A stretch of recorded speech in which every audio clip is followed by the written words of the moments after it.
¿Qué tal? Buenos días. Esta mañana vamos a hablar con representantes de distintos movimientos ciudadanos que están protestando por lo que ven que pasa en nuestro gobierno. Eso y más en República Hoy.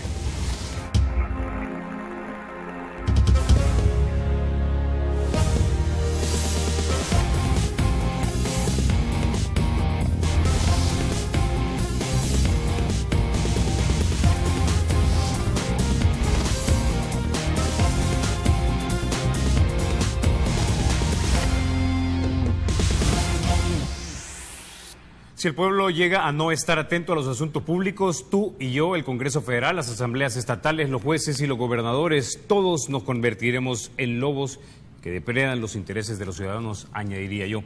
Aquí estoy parafraseando correspondencia privada de Thomas Jefferson, tercer presidente de los Estados Unidos y prócer de ese país. Lo dijo en 1787 a su amigo Edward Carrington. Ahora, si en una república el poder radica en el pueblo y el pueblo somos todos, tenemos el derecho a ejercer nuestros derechos expresándonos, especialmente si esto es para señalar lo que percibimos son las deficiencias en el manejo de la cosa pública por aquellos a quienes delegamos nosotros el poder. Esta mañana en República vamos a hablar con grupos de ciudadanos que desde distintas posiciones del espectro político hacen el uso de las libertades consagradas en nuestra Constitución. En el estudio me acompaña esta mañana Luis Ramón Portillo, miembro del movimiento 5 en 5 y también consultor financiero. Buenos días, Luis Ramón, y bienvenido a República. Buenos días, Carlos. Muchas gracias por tu invitación. Bueno, comencemos quizás por lo básico. ¿Qué es el movimiento 5 en 5, Luis Ramón? Muy bien. Mira, yo creo que esto, la pregunta que siempre se hacen, ¿por qué se llama de 5 en 5 y quiénes son? Y son parte de algún partido o de otro movimiento. Y tal vez la respuesta es,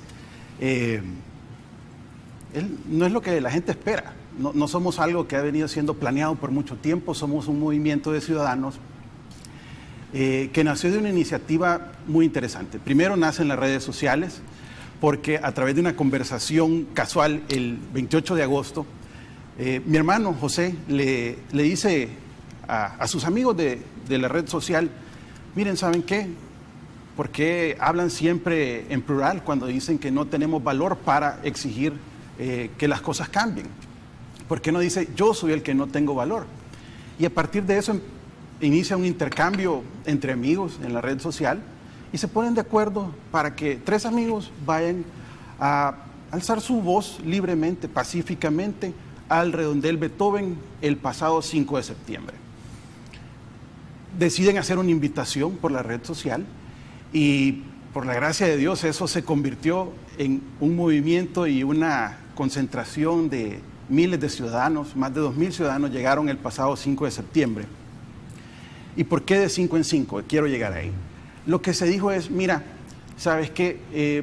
Hazte responsable, toma acción, haz tu cartel, llega, pero invita a 5.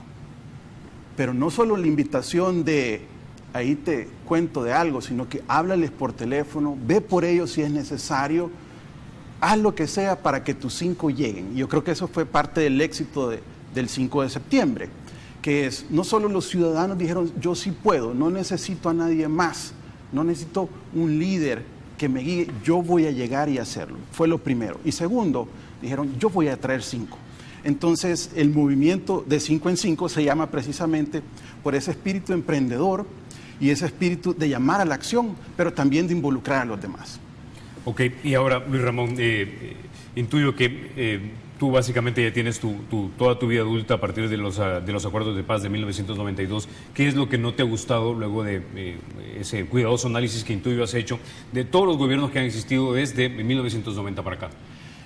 Mira, yo la verdad que sí, efectivamente, cuando estaba los acuerdos de paz, yo era muy joven.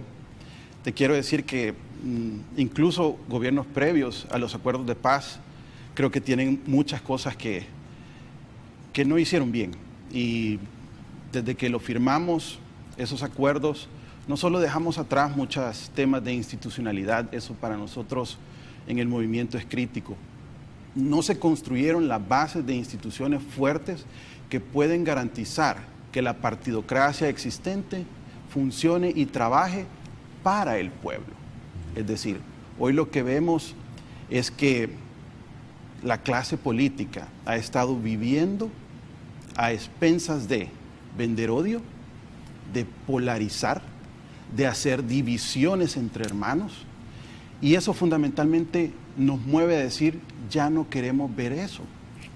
Obviamente los casos de corrupción que vienen, como te digo, incluso antes de la firma de los acuerdos de paz, pero pues han sido más evidentes y gracias a los medios y hoy gracias a las redes sociales la conciencia ciudadana viene subiendo.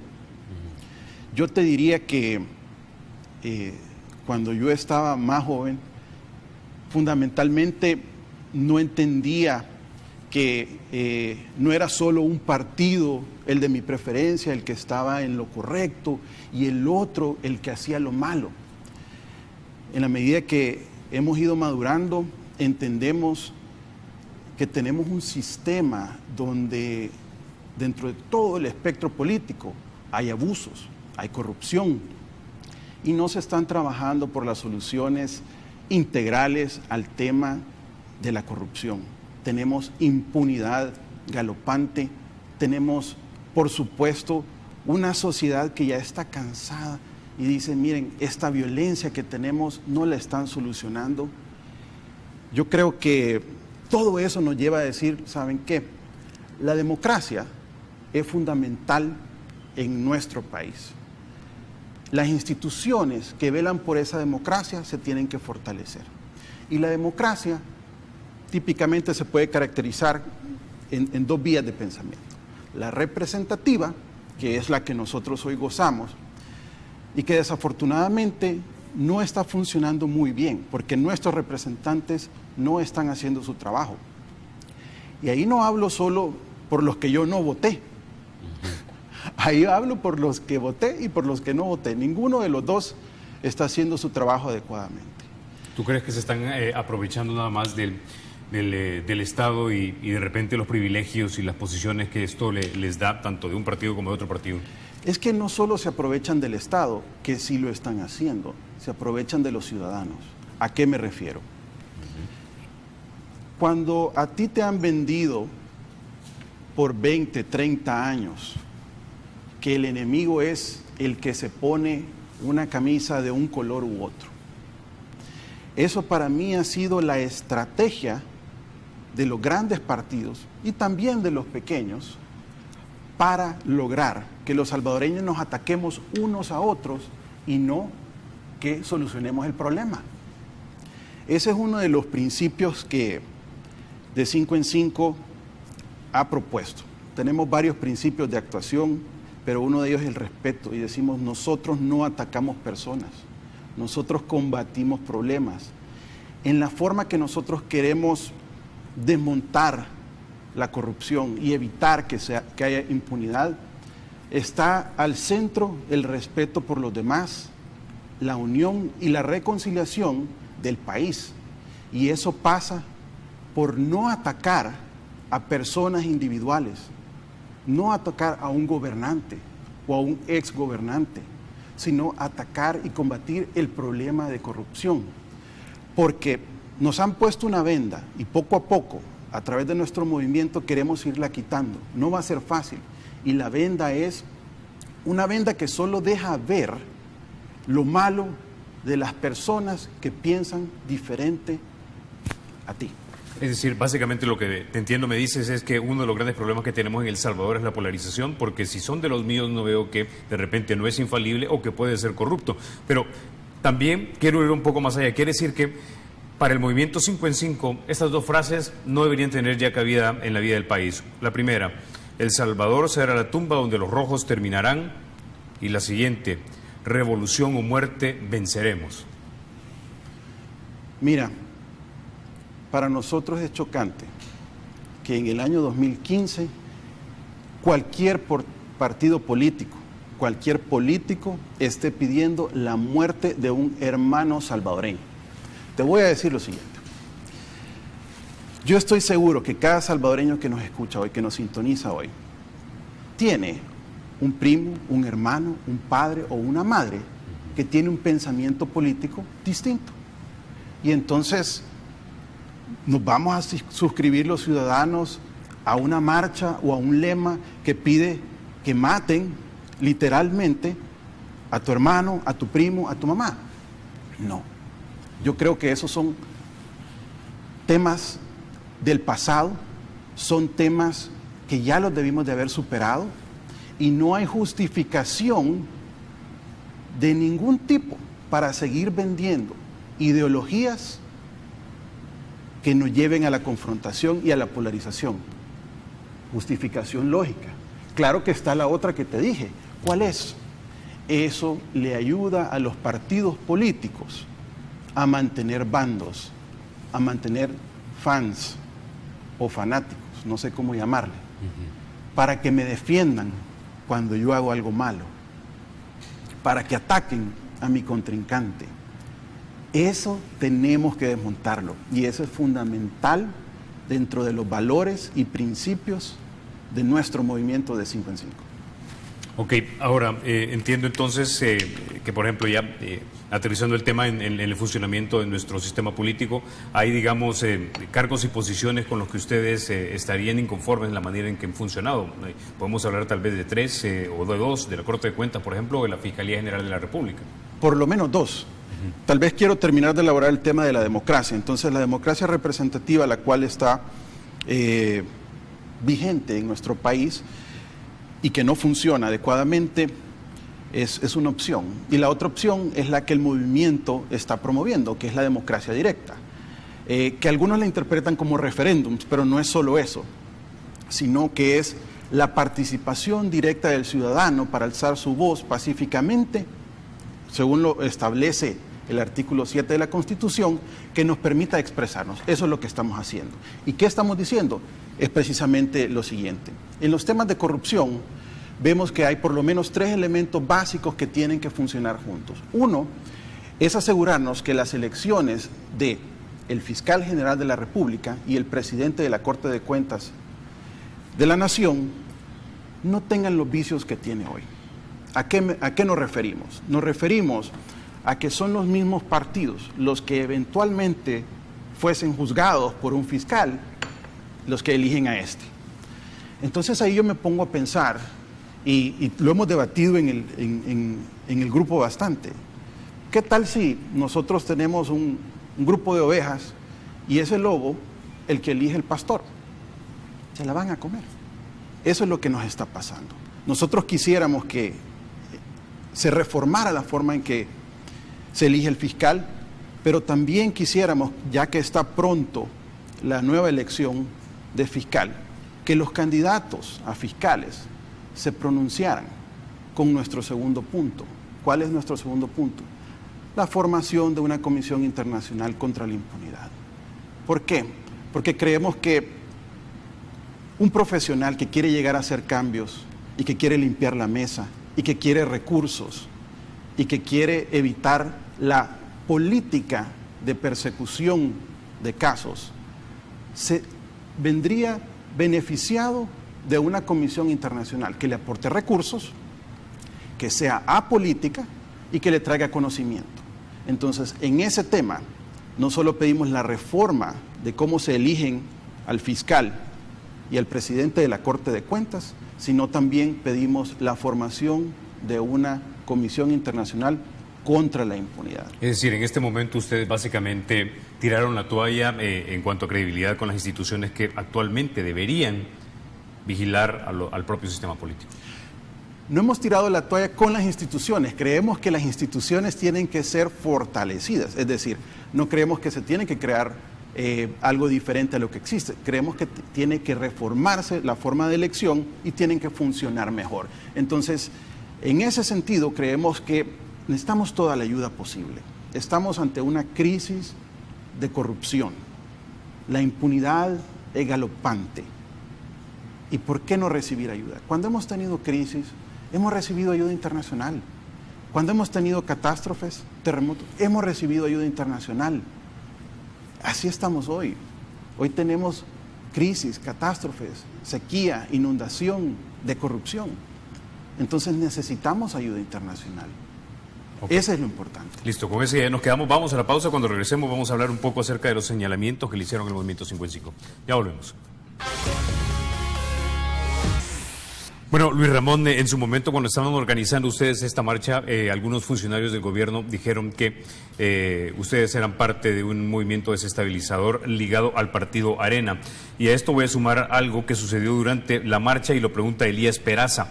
¿Por qué arremetieron contra los manifestantes que vestían del expresidente Francisco Flores en ese evento del 5 de septiembre? Bien, la primera parte de tu comentario es lo siguiente. De 5 en 5 nació el 28 de agosto como una iniciativa de ciudadanos. No somos miembros de ningún partido, nunca hemos sido militantes de algún partido. Somos un grupo de amigos y familia que estamos cansados de lo que está pasando. Desafortunadamente el contexto en que nacimos fue que también se estaban provocando otras marchas en contra de Otto Pérez Molina en Guatemala, precisamente. Y yo creo que eso causó bastante preocupación dentro de las esferas políticas. Nuestro mensaje fue claro y ha sido claro, lo dimos en el pronunciamiento del 5 de septiembre. Este no es un movimiento que busca atacar al señor presidente de la República, ni a él ni a nadie en particular. Hemos mandado ese mensaje y lo reiteramos. No somos desestabilizadores. Somos luchadores que están cansados, estamos cansados de ver tanta impunidad, tanta violencia y queremos expresarnos libremente. Creemos en la libertad de expresión. Entonces, con respecto al evento, yo lo voy a resumir muy breve y después dar la explicación de lo que pasó. En realidad, llegaron miles de personas convocadas. Yo creo que muchas sabían a lo que llegaban y otros se sumaron porque alguien lo llamó y eran parte de los 5. De esos miles que llegaron, una señora específicamente, al ver entrar a unos actores que llevaban unas caras de el fiscal general, de Elías Antonio Saca y también de Francisco Flores, se molestó. Probablemente esta señora no estaba acostumbrado a ver esa crítica y le rompió el papel. Entonces, no es un evento el cual participó el movimiento, sino una persona que llegó a una convocatoria pública en una plaza pública. Entonces, tajantemente decimos, eso no tiene nada que ver con de 5 en 5. De hecho, no tiene nada que ver con los otros miles de personas que llegaron pacíficamente y que fueron meros espectadores de algo muy grotesco. También rechazamos la acción de esa persona que le rompió el cartel. Nosotros creemos en la libertad de expresión. Nosotros creemos que cada quien puede expresarse de la manera que lo hace. A eso mucha gente nos pregunta, ¿y por qué no acusás a X o Y? ¿Por qué no acusás a los otros? ¿Por qué no acusás a estos? Y regresamos al punto fundamental de la polarización y el principio de respeto que decimos. Los que nos piden eso es porque todavía tienen mucho odio en su corazón y quieren ver sangre. Nosotros queremos ver justicia. Nosotros queremos ver justicia, pero de la forma que lo queremos ver es no por medio de un caso. ¿Qué pasó en Guatemala? Metieron a una vicepresidenta y un presidente presos, pero ¿han arreglado en realidad el sistema? Esa es la pregunta. Ahí es donde decimos, miren, no es solo la CICIG, no es solo eso, hay que hacer otros cambios fundamentales. No nos quedemos en un primer impulso, hay que entrarle del raíz. Y para hacer esto, que es un camino largo y difícil, porque nos van a tratar de atacar, desprestigiar, para volver a este movimiento de un lado o de otro. O estás conmigo o estás en mi contra. Eso es lo que los políticos están tratando de hacer a través de este tipo de comentarios, este tipo de ataques y todo lo que ha seguido después de la marcha, Carlos. Yo te quiero decir que este tema le han dado un volumen que creo que tiene que ver con la orquestación que se dio previo, durante y posteriormente. Nosotros decimos sí a la libertad de expresión. Por supuesto que creemos que eso es fundamental, la nuestra y la de otros movimientos, porque te quiero decir que ese día también se convocó a otra marcha. ¿Y qué dijimos nosotros? Nosotros nos encanta que otros movimientos también hagan el mismo uso de esa libertad de expresión que hoy tenemos.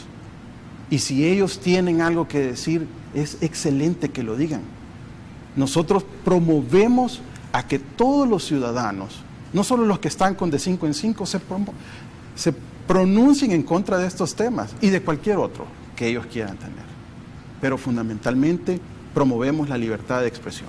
Quiere decir, Luis Ramón, si entiendo de tus palabras, es que, digamos, si esta persona que estaba dentro de tu marcha no hubiera roto las máscaras de Elías Antonio Saca, del expresidente Flores, etcétera, hubieran permitido que esta persona se manifestara en esa marcha y fueran tranquilamente dentro de las filas del Movimiento 55 en el marco de esa marcha. Es que no tiene nada que ver si llevaba máscara o no, que nosotros le permitamos. Tal vez eso es importante que queremos decir. Fue una persona que llegó a la marcha que no es parte del movimiento, que le rompió el papel. Entonces, yo creo que todas las personas entienden que cuando uno convoca, por ejemplo, a un estadio y juega la selecta, si alguien se pone ebrio y tira una lata o hace algo, no es responsabilidad del director técnico de la selección o de la federación. Es alguien que hizo algo condenable, así como lo hizo esta señora, y pues no podemos asumir responsabilidad por actos que, primero que nada, no estamos de acuerdo. Ok. Ahora, algunos miembros del partido FMLN los acusan de tener una relación con Arena y de repente citan como prueba que supuestamente al finalizar la concentración algunos dentro de esa marcha terminaron gritando la frase "presente por la patria" identificada con el partido Arena. Miren, yo creo que nuevamente esto viene con el tema de polarización. ¿Por qué? Porque yo estoy seguro que todos los televidentes en algún momento han dicho: el pueblo unido jamás será vencido. Y los televidentes inmediatamente dicen: sí, pero yo no soy de tal partido. Y uno de los temas que nosotros estamos planteando, y por qué la patria salió a relucir, es porque de los valores que nosotros promovemos está el patriotismo. Y decimos que aunque consideramos que podemos tener diferencias ideológicas, el amor por la patria nos une. Y eso va a seguir uniéndonos. Entonces, el llamado que hacemos a todos es a ser patriotas. Eso es importante.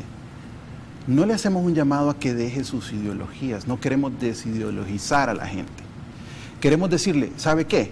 Está muy bien lo que usted cree, pero piense que el amor a la patria es lo que nos está uniendo para combatir al flagelo de la corrupción y de la violencia. Ese es el mensaje que le damos a todos los que han tratado de poner un tinte o un color nuevamente, ya sea por desinformación, no necesariamente vieron el contexto de esas palabras, o por una intención muy clara de orillarnos hacia un espectro político que no es nuestra intención. Nuestra intención es sumar a todos los salvadoreños, izquierdas y derechas, a un movimiento y por lo menos hacer conciencia que todos podemos alzar nuestra voz y manifestarnos pacíficamente.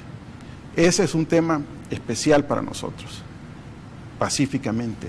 No son golpes de Estado, no son tirarle piedras al otro. El que está libre de pecado, que tire una piedra. Ese tema,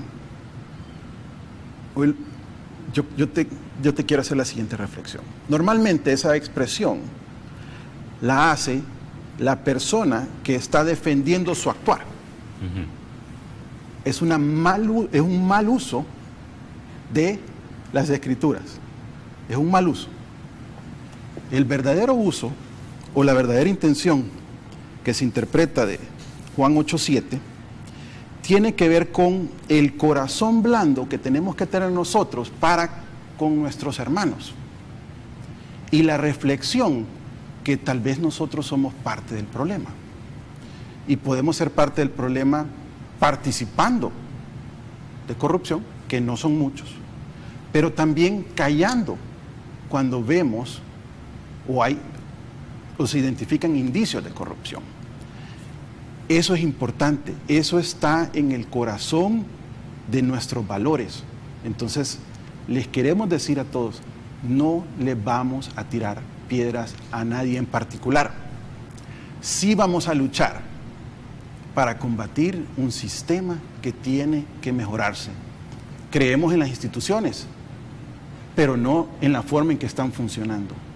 Y en ese sentido, incluso te puedo decir, no es solo reforma de cómo se elige al fiscal, Corte de Cuentas, no es solo CICIG, sino también que la prescripción de los delitos de corrupción sea algo del pasado. Es decir, nosotros queremos que se reforme. Y te quiero decir que tenemos mucha esperanza que lo que hemos estado diciendo ya está calando en los políticos. Ahora, Luis Ramón, definitivamente corregir el sistema pasaría por algunos casos ejemplarizantes, aunque de repente esto fuera contra específicas personas, pero no con una intención deliberada y antojadiza de hacerlo, sino porque de hecho están siendo procesados. Hay uno de los tuiteros que siempre nos escribe y nos dice, bueno, en este contexto, el punto de reunión y símbolo podría ser, si se le encuentra culpable, la cárcel para el expresidente Flores. Mira, yo creo que cualquier persona que se le encuentre culpable tiene que ir a la cárcel. Entonces regresamos a lo mismo. Nosotros no buscamos que simplemente haya una reconciliación nacional y que todo quede en el olvido. Ahí tal vez sí queremos ser bien claros que no es eso lo que buscamos, sino que se investigue todo, que se lleve a juicio y sin duda el que es encontrado culpable, sea quien sea, de los últimos 25 años, que vaya a la cárcel. Ok, tengo tiempo para una pregunta más, pero muy puntualmente. Juan Ramón, dejo decir Luis Ramón, están organizando otra marcha. ¿Cuándo va a ser? ¿A qué horas y dónde se van a reunir? Muy bien. Nuestro próximo evento es una concentración pacífica, ciudadana, que va a ser el 3 de octubre a las 4 de la tarde en El Salvador del Mundo. Queremos invitar a todos los ciudadanos. Los que llegaron, por favor, lleven a otros 5. Los que no llegaron porque pues, no estaban seguros, tuvieron miedo, este es su momento. Les queremos decir que la última vez fue una fiesta total. Cantamos el himno 5 o 6 veces, perdí la cuenta. La gente se emocionó, la gente participó, llevó sus banderas. Todos llegamos de azul y blanco. Ahí no había distinción de quién sos tú, cuánto tienes. Los que quisieron llegar, llegaron. Nos abrazamos como hermanos y empezamos la reconciliación del país con objetivos claros que son los que vamos a promover nuevamente en esta concentración. Queremos la creación de esta Comisión Internacional que luche contra la impunidad y queremos específicamente que la forma en que se elige al próximo fiscal sea diferente y que los candidatos también se pronuncien por la formación de una CICIG. Aparte, queremos apoyar algunas reformas al Código Penal que ya se están dando. Incluso el FMLN el día de ayer anunció reformas al Código, en su artículo, Código Penal, el artículo 99. Por evasión y ilusión. Pero, ojo, también hablan de la no prescripción de los delitos contra la hacienda pública. Okay. Eso es parte de lo que pedimos. Claro. Ahí podemos decir que la no prescripción de los delitos de corrupción pudiera estar incluido ahí. Listo. Bueno, Luis Ramón, se nos acabó el tiempo, pero te agradezco muchísimo que hayas estado esta mañana aquí en República explicando tu movimiento. Excelente. O el movimiento que estás tratando de formar. Muchas gracias, Carlos. Bueno, a ustedes, amigos, quédense con nosotros porque en solo minutos hablamos con Margarita Posada y también con Roswald Solórzano. Ellos forman parte de la Alianza Social por la Gobernabilidad y fueron parte de la marcha que se organizó ese mismo día, del día en que se organizó la marcha del Movimiento 5 en 5. Ya volvemos. Bueno, vamos a la segunda parte de nuestra entrevista. Esta mañana nos acompañan también Margarita Posada de la Alianza Social por la Gobernabilidad y nos acompaña don Roswald Solórzano de también la Alianza Social por la Gobernabilidad y bienvenidos también ustedes a República. Doña Margarita, quisiera preguntarle, ¿qué es la Alianza Social por la Gobernabilidad? Bueno, la Alianza Social por la Gobernabilidad somos un conjunto de 40 organizaciones sociales que nos hemos unido justamente como su nombre lo dice, para hacer un esfuerzo importante y aportarle a nuestro país un mejor clima de gobernabilidad. Para nosotros la gobernabilidad se entiende como un equilibrio que debe de existir, en primer lugar, dentro de los 3 poderes del Estado. El esfuerzo que haga el órgano ejecutivo, el órgano legislativo y el órgano judicial deben de confluir en su mandato constitucional, que dice que el principio y fin de la actividad del Estado es la persona humana. Y queremos con esto decir, no puede haber gobernabilidad si un órgano del Estado va por un lado, si otro órgano del Estado va por otro. Tienen que confluir en ese objetivo que mandata la Constitución. Y por otro lado, el equilibrio de intereses entre gobernantes y gobernados. No puede haber un Estado que tenga por mandato constitucional en la búsqueda del bien común y actúe en detrimento de los derechos de la ciudadanía. Entonces, somos 40 organizaciones que tenemos más de 20 años cada una de existir, un trabajo territorial importante, un planteamiento político y una estructura organizativa que cubre todo el territorio nacional. Ahora, señor Solorzano, ¿coinciden ustedes con por ejemplo, el movimiento 5 en 5, que consideran que en este país el gran problema, o uno de los grandes problemas que tenemos, madre, es la gran corrupción en el Estado? Sí, pues la verdad es que nosotros hemos venido observando que a través del tiempo llevamos ya una gran cantidad de años en la que la impunidad ha sido galopante en este país. Y justamente nosotros, una de las razones por las que estamos compartiendo con la Alianza por la Gobernabilidad, y que se le olvidó la justicia social, porque así es el nombre, ¿verdad?, justamente va en esa dirección. Nosotros desde el órgano judicial, ¿verdad?, hemos estado observando desde hace muchos años cómo en los jueces, todo el tema de lo que es la judicatura, cada día se alejan más del ciudadano. Cada día la queja del ciudadano es más por cuándo se le va a impartir justicia de forma igual, de forma equitativa al ciudadano, y no siempre abrazando al que llega con un saco y una corbata, y ignorando o viendo de menos al ciudadano que llega descalzo. Entonces, justamente es parte de la situación que nosotros hemos estado observando, y que nosotros veíamos cómo se fue instalando todo un andamiaje desde hace años, todo un andamiaje para preparar el terreno de la corrupción, ¿verdad?, y proteger a una gran cantidad de funcionarios, que ahora hay 154 denuncias, según tengo claro yo, en la Fiscalía General de la República, en las cuales hay un montón de funcionarios públicos denunciados, y de esas, lamentablemente, hasta el día de hoy, 3 o 4 denuncias son las que se han logrado judicializar. Pero lo peor y lo más terrible de todo es que en la judicialización de estas denuncias, lo que encontramos es un marco de impunidad. Por ejemplo, recientemente nosotros pudimos presenciar, siendo parte de la institución, pudimos presenciar cómo se generaba una vista pública, una audiencia en la cual el ministro de Salud del gobierno de Elías Antonio Saca, el doctor Guillermo Massa, fue procesado por un acto de corrupción, la falta de construcción del hospital de Zacatecoluca, que quiero decir que han ido procesando a este ex ministro, lo han ido procesando por toda la red de hospitales públicos, pero han ido viendo hospital por hospital. Ya lo procesaron por la no construcción del hospital de Zacatecoluca. Y la tristeza que nos llevamos es que ahí se perdió un gran montón de dinero que es del pueblo, y resulta que le dieron 3 años de prisión sustituido por trabajo de utilidad pública. Y todavía la fiscal del caso dice, no, yo no creo que el doctor Massa necesite hacer trabajo de utilidad pública porque él permanentemente hace trabajo en el Instituto del Cáncer.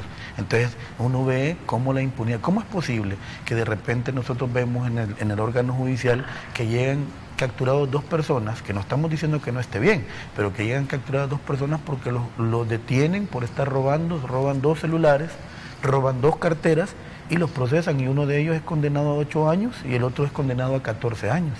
Pero el señor ex ministro de Salud, el doctor Guillermo Massa, es procesado por una gran cantidad de millones que se perdieron en el camino y que nadie sabe a dónde están, de la red de construcción de todos los hospitales públicos del Salvador, y resulta que ahí le dan 3 años, y ya se entiende que cuando son 3 años es excarcelable y que puede ser sustituido por una medida como la que le dieron. Ahora están procesándolo por otro hospital, y vamos a ver cuál ha sido la resolución. Entonces nosotros justamente estamos por eso, porque haya justicia social, porque se trate a la gente de igual a igual, ¿verdad? Y no se deje en la impunidad esto. Esto es lo que nos llama a nosotros a decir, mire, ¿por qué estamos, por ejemplo, diciendo que no se reelija al fiscal general?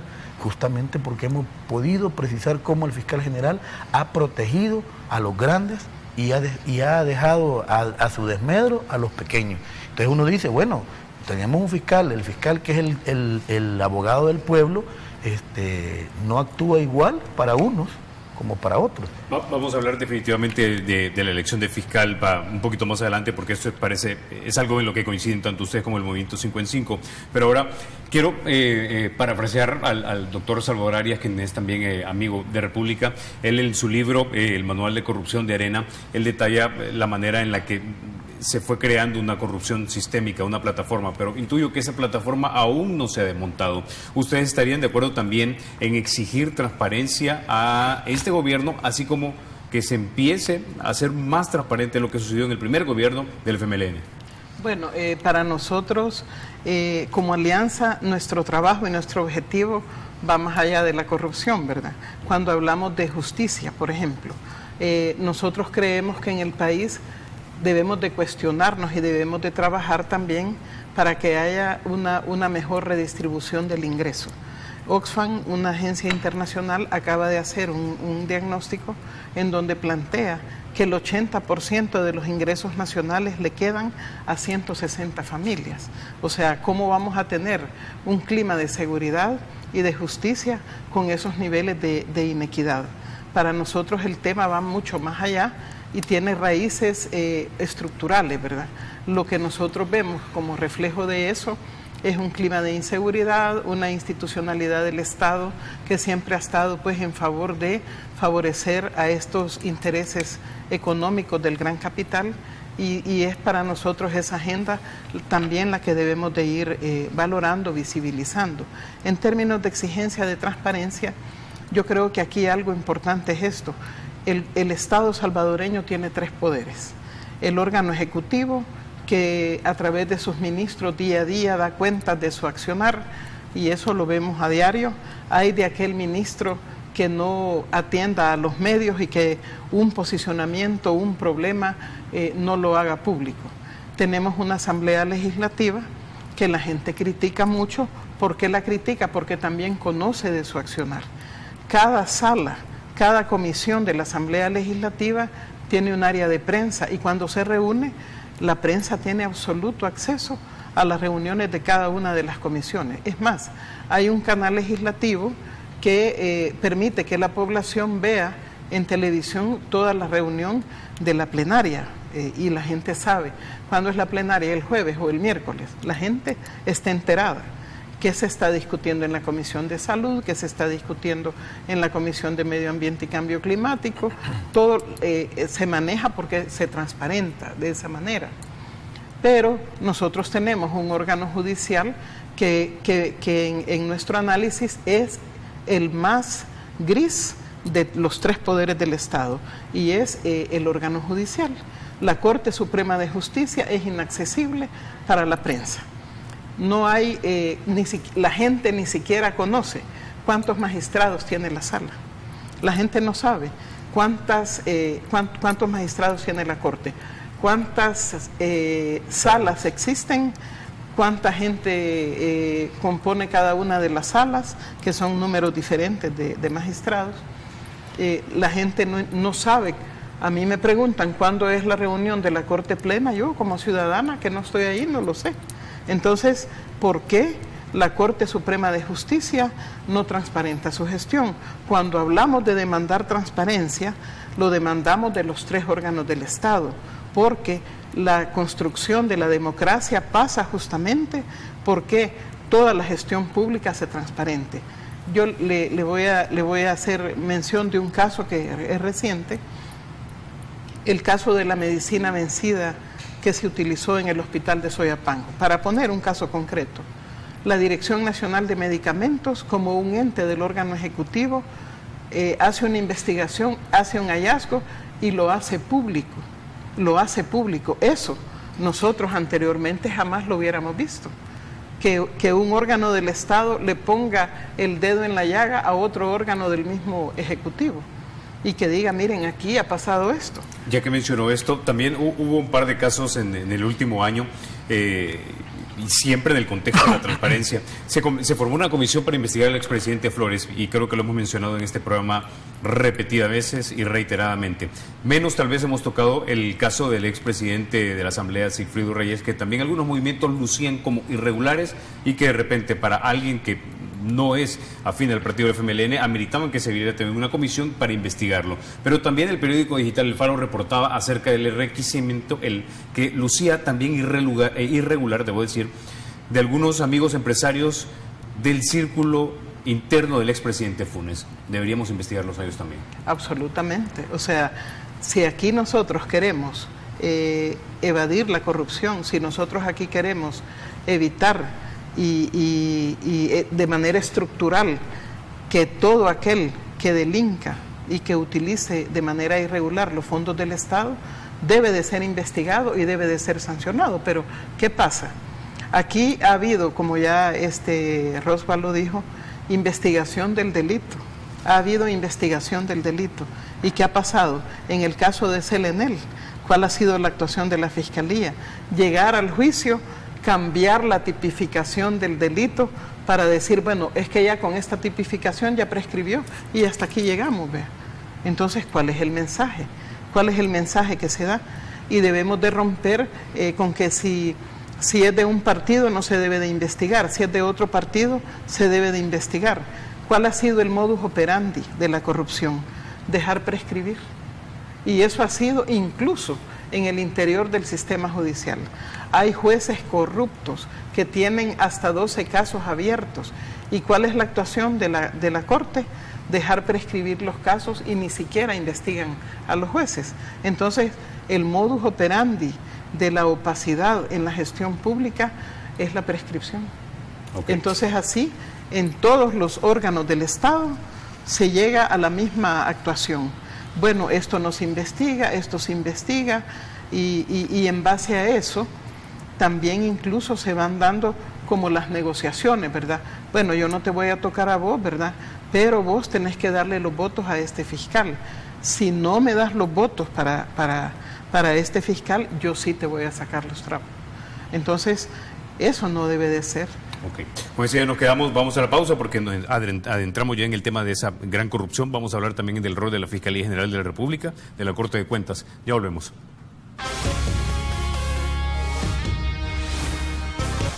Bueno, señor Solórzano, ya en el segmento anterior, doña Margarita hablaba acerca de la corrupción, nos introducía a ese gran tema, porque el punto es que 1994, siempre citando al doctor Arias, el último presupuesto de la República era 1.100 millones de dólares. Ahora tenemos 4.823 millones de presupuesto. Es un Estado 3 veces más poderoso financieramente de lo que era en 1994. Sin embargo, muchos salvadoreños no percibimos que ese Estado realmente nos esté sirviendo y tengamos, digamos, mejores autopistas, mejores calles, una mejor policía, una reducción del combate. No, ahora se intenta tener un poco más de dinero con un nuevo impuesto que todavía se está discutiendo.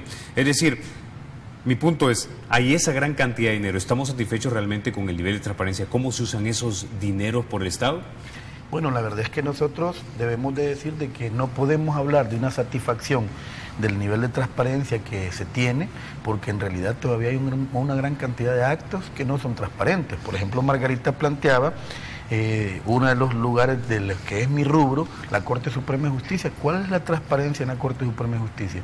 Si allí, lo que decía Margarita, hay 4 salas, nadie sabe quiénes son los magistrados de cada sala, nadie sabe, no se publica o no hay un canal de televisión como en la Asamblea Legislativa que esté en vivo y en directo para el ciudadano diciendo cuál es el debate de la sala en relación a los temas que están conociendo y si este debate viene en beneficio del salvadoreño o es en beneficio particular de alguien o de ellos mismos. Entonces, cosas como esta, nosotros podemos decir que hay todavía una gran ausencia de transparencia. En ese sentido, la Asamblea Legislativa está haciendo su máximo esfuerzo, hasta donde yo veo, ¿verdad?, por transparentar. De hecho, ayer publicaban la nómina de varios de sus colaboradores ahí, y es sorprendente lo que uno logra haber ahí, ¿ve? Entonces, yo creo que falta todavía camino, pero vamos en buen camino, porque lo que decía Margarita, bueno, que el mismo gobierno, la Dirección Nacional de Medicamentos, le haga un señalamiento al mismo gobierno, en este caso al Ministerio de Salud, diciéndole, mire,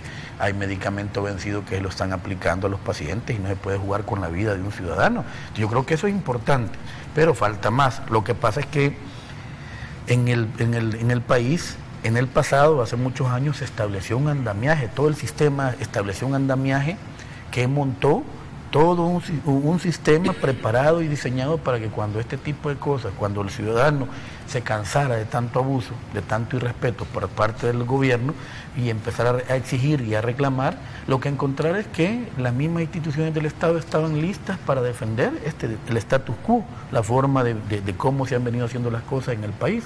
Y entonces, por ejemplo, nosotros es urgente, y me perdona que siga insistiendo en esto, pero es que es urgente que se resuelva el tema del órgano judicial, la depuración en el órgano judicial, porque, por ejemplo, yo oí a su invitado anterior, sí, que decía él de que necesitamos ayuda internacional. Me imagino que se refería al tema de la bendita CICIES que se quiere plantear aquí en el país, y yo me pregunto, ¿y por qué nosotros debemos de pedir ayuda internacional si no hemos agotado lo interno?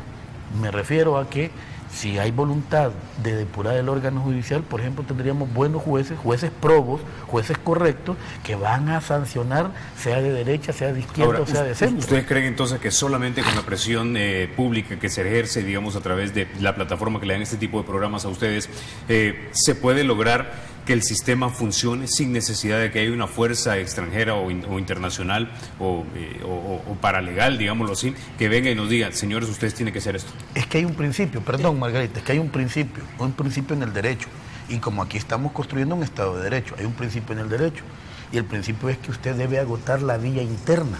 Usted no puede salir al derecho internacional si no ha agotado la vía interna, si no ha agotado el derecho interno. Entonces, en nuestro país no se ha agotado el derecho interno. Que me disculpen los que quieran estar discutiendo este tema, y lo podemos discutir a la luz del derecho, ¿verdad? Y podemos plantearle, mire, no se ha agotado el derecho interno.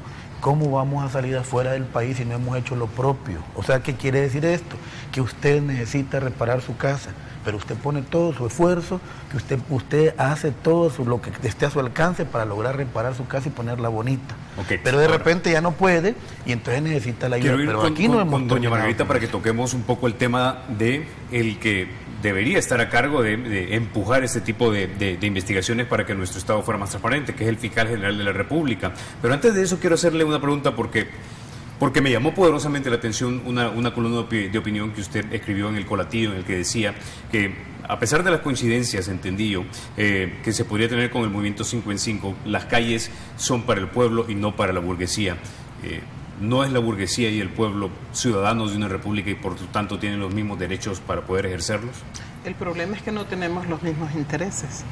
Entonces aquí, si por ejemplo, los mercantilistas quisieron privatizar la salud, nos han privatizado las pensiones, han hecho negocio de nuestros derechos, evidentemente no tienen los mismos intereses que aquel pueblo, de aquellos pensionados que ahora ven sus pensiones disminuidas, los que nos vamos a pensionar tenemos la angustia de llegar a ese momento y que la lógica de la pensión ha cambiado.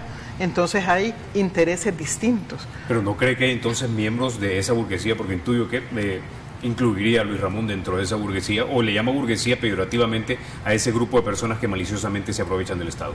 No, para nosotros aquí hay quienes lo han tenido toda la vida, ¿verdad? Así como don Ricardo Simán, que se fue a parar allá a la marcha con una cantidad de cajas con camisetas pidiendo transparencia, ¿verdad? Y lucha contra la corrupción, pero sacando de la movilización a los que mencionaban a un miembro de su partido como lo es Francisco Flores. Entonces hay doble discurso, ¿verdad? Hay dobles discursos. Para nosotros, todo aquel que esté en función de ver la gobernabilidad como el elemento fundamental, y en ello radican elementos estructurales como una mala distribución del ingreso. Ahora, doña Entonces, Margarita, estamos en la disposición de juntarnos. ¿Por qué? Porque tenemos una agenda común, que no solo es la corrupción, es una expresión ¿verdad?, de algo que no está funcionando bien dentro de los tres poderes del Estado. Pero el problema estructural no se aborda, ¿verdad? Solo únicamente un efecto de... Ahora, doña Margarita, sus ideas podrían interpretarse de que si tú fuiste, digamos, miembro de una familia afortunada porque naciste en esa familia afortunada, no puedes estar pidiendo transparencia en el Estado porque eso aparentemente a priori va en contra de tus intereses. Lo puedo decirle, mi familia no es la de don Ricardo Simán, pero tampoco fui el más desafortunado, pero yo estoy a favor de la transparencia y totalmente en contra de la corrupción. Sí, nosotros no estamos como satanizando, ¿verdad? Pero evidentemente hay intereses contrapuestos. Si nosotros tenemos un discurso de que sí queremos la transparencia, sí queremos luchar contra la corrupción, pero como usted mismo lo dijo al inicio, siempre y cuando no me toquen a los adeptos afines a mi partido político. Ese es un discurso que en la práctica dista mucho, digamos, con ese mismo mensaje, ¿verdad? Si yo quiero que haya transparencia, entonces yo le exijo a la Corte Suprema de Justicia que actúe de manera transparente, no solo al órgano ejecutivo, porque esos discursos que dicen una cosa pero que van dirigidos solo a uno de los tres poderes del Estado son parciales, ¿verdad? Okay. Nosotros consideramos que la agenda y la demanda debe de ser a los tres poderes del Estado. Listo. Señor Solórzano, tengo 3 minutos, pero le doy la última palabra. ¿Por qué no reelegir al fiscal general de la República? Bueno, porque ha sido evidente que el fiscal general de la República lo primero que ha hecho es ser el fiscal viajero, ¿verdad? Y por supuesto en avioneta prestada.